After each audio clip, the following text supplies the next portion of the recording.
Lillahi Rabbil Alameen. Uh, Today's title, Deja Vu. Deja Vu means that you've seen that before. You've been past that way before. It reminds me of one of the handouts we gave from some of our writings around 2012. Goodness, that's 10 years ago. They can say what they want, but when you get older, 10 years used to be forever, but after a while, when you headed downhill, 10 years ain't nothing. I mean, that was actually 10 years ago. I don't know if anybody remember the discussion of deja vu, that we've been here before, that we've seen everything we were doing at that time. We'd been there before. We were preparing for the near future ahead, and we had in our writings that we were prepared for a 500-round fight. You know, we prepared for 500 rounds, okay, and not necessarily easy rounds, but we'd been that way before. Now, this is deja vu on steroids, because no, it's like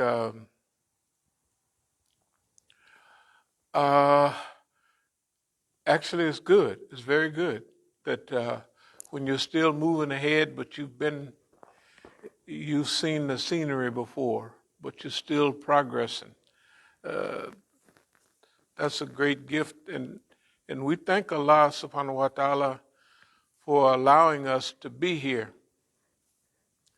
When I say allowing us to be here, that means to go through all the changes associated with movement, to put up with people, events, and actually to put up with yourself, you know. So a lot of people, they could or they couldn't be, it's up to them. But I'm saying for myself, I'm very thankful and appreciative to be here, to be involved, and to have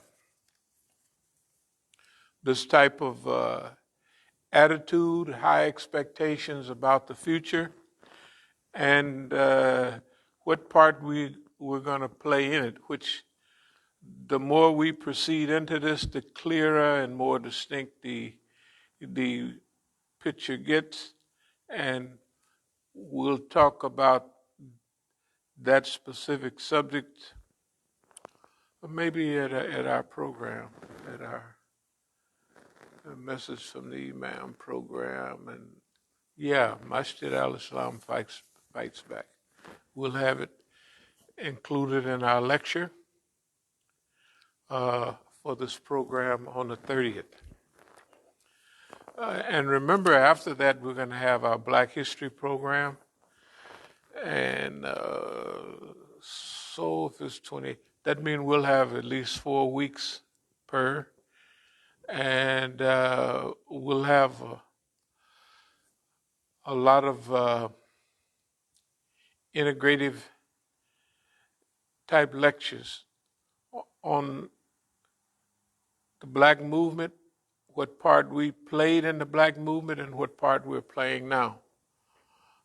We would just like to say that everything that we're dealing with now was things that was thought about or there was some suspicion about in decades before. Example, when Dar al-Islam Press, or Dar es-Salaam Press, if anybody is familiar with Dar es-Salaam Press from South Africa, from Saudi Arabia, okay, we had a lot of stuff with whatever they call it, Dar es-Salaam Press, because if you notice, we used to have a lot of books, those ones with the green backs.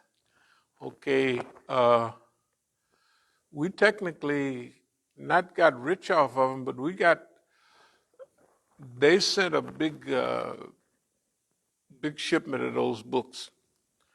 and they had something printed on the paper cover that covered the book, you know, and we took the paper cover off, and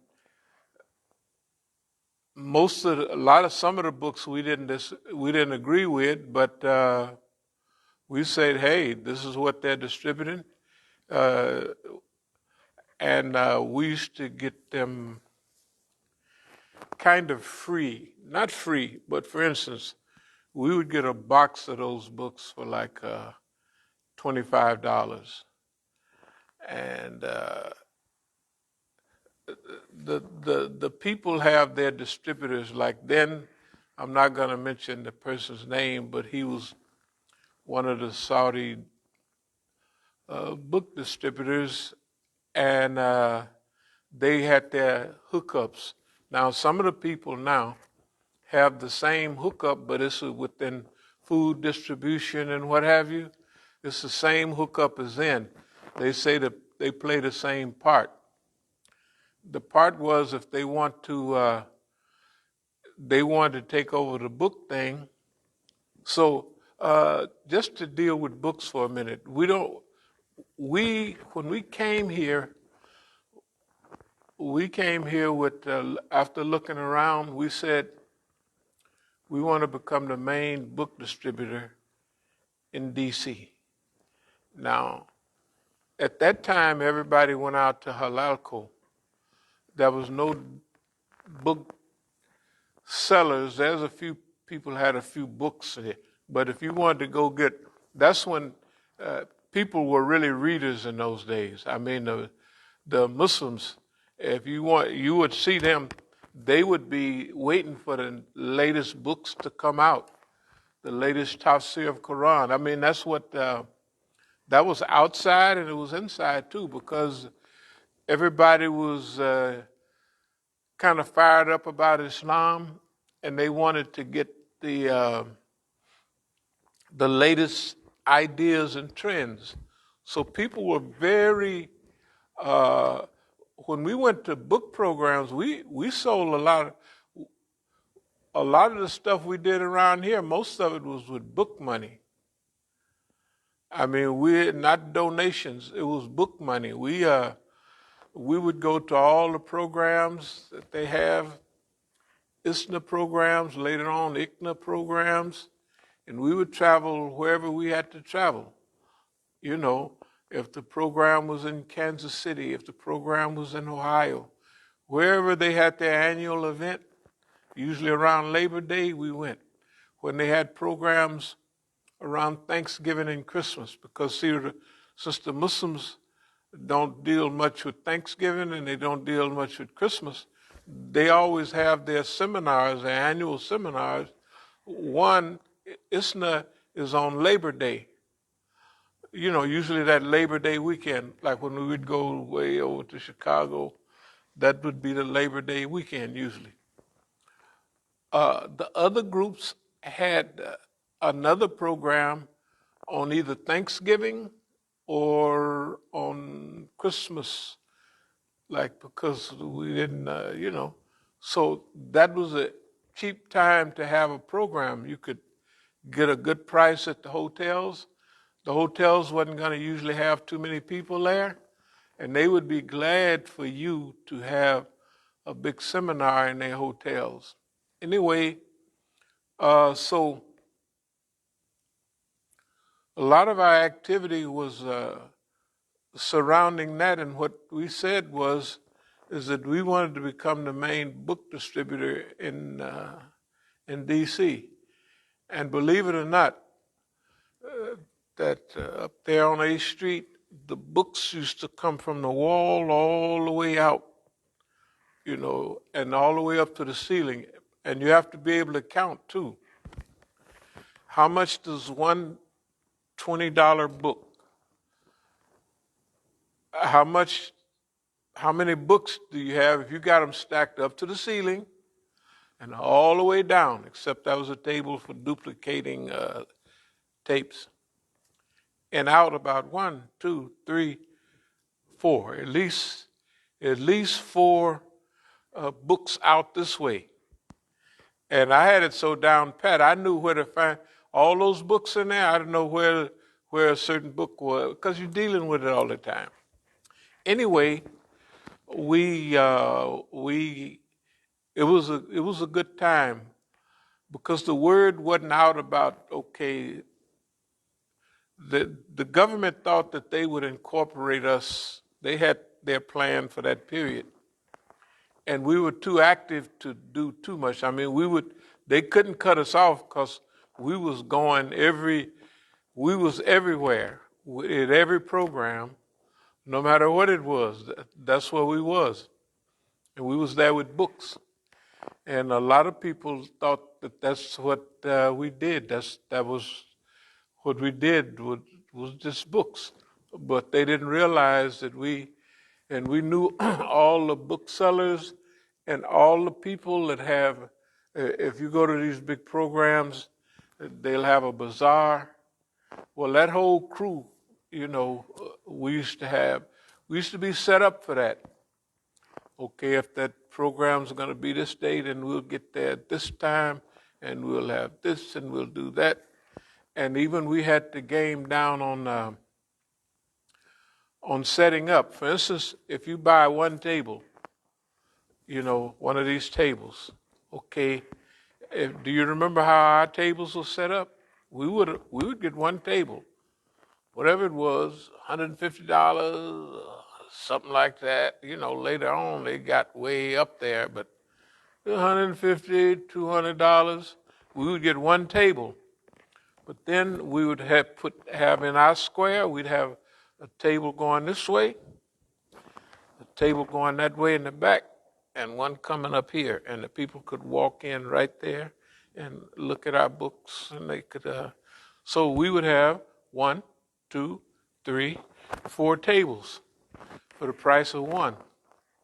All of them stacked up with books. And we had all kind of things going on, like we would get books, some of those books that was rare and super expensive, like the Encyclopedia of Islam and all those were, later on it went out of print. And even now, we're still the only people that have some.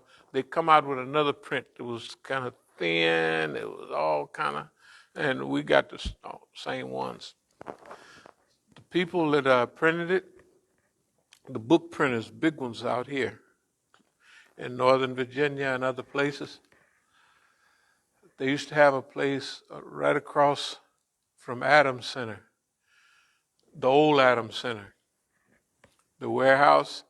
They had the book warehouse there, and they had one of the Negroes worked there, and he worked with one of his partners, and they used to, I'm not saying they some people misappropriate funds. These guys misappropriated, if I were to say hundreds of thousands worth of books, it would be proper. It would be proper. And it's not because the rumor was that the one actually doing the physical managing was kind of not a heroin addict, but kind of almost headed in that direction with the same behavior pattern. So now we're just, so we would get the Qurans that they're selling for $15 at that time, $12 and $15. The green Yusuf Ali, we might get them for $2 each. Boxes upon boxes. So we could sell them for a reason. All those books, Bible, Quran, and science, they sold that book for $12 in those days.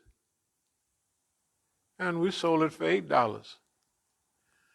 Why? Because we had a contact. The contact, some members of the chief's crew, you know. Because I would just buy books wholesale, so they would fill up one of them U-Hauls and they would come by the Masjid over there. Okay, we ordered books from Pakistan and India and everywhere. We ordered them and we had them, the books just came by the tons. That's why we had so many books up there. And we had books over here too. We had plenty of books. By the time we come over here, we're beginning to slow down. That wasn't a subject for tonight, but I will mention this concept of deja vu. We've been here before.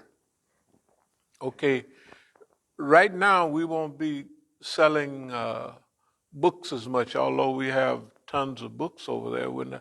If somebody come by and want one, they could almost have it. But what we're going to do is this thing